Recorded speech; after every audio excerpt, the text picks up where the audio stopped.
कुछ चाहिए तो बता देना बेटी। हर चीज के लिए आपका शुक्रिया कदर आपा।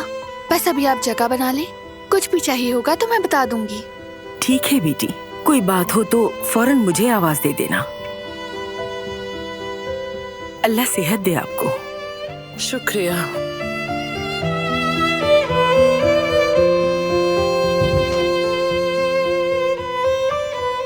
मुझे यहाँ नहीं आना चाहिए था बेटा, इस काबिल नहीं हूँ मैं। ऐसा तो मत कहें अम्मी, जाहिर है कि आप यहीं आएंगी। ये तो आपकी बेटी का घर है। लेकिन कोई लेकिन वेकिन नहीं, आपने हमारी जान बचाई है अम्मी। इस घर का हर शख्स आपका शुक्रगुजार है।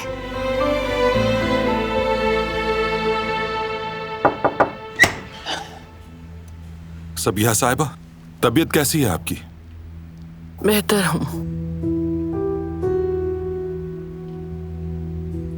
बस देखने आया था कि कुछ चाहिए तो नहीं आपको, लेकिन मुझे लग रहा है कि सब ठीक है यहाँ। बहुत शुक्रिया हसन साहब। अच्छा तो फिर मैं बाद में आ जाता हूँ। किसी चीज की जरूरत हो तो मुझे बुला लीजिएगा।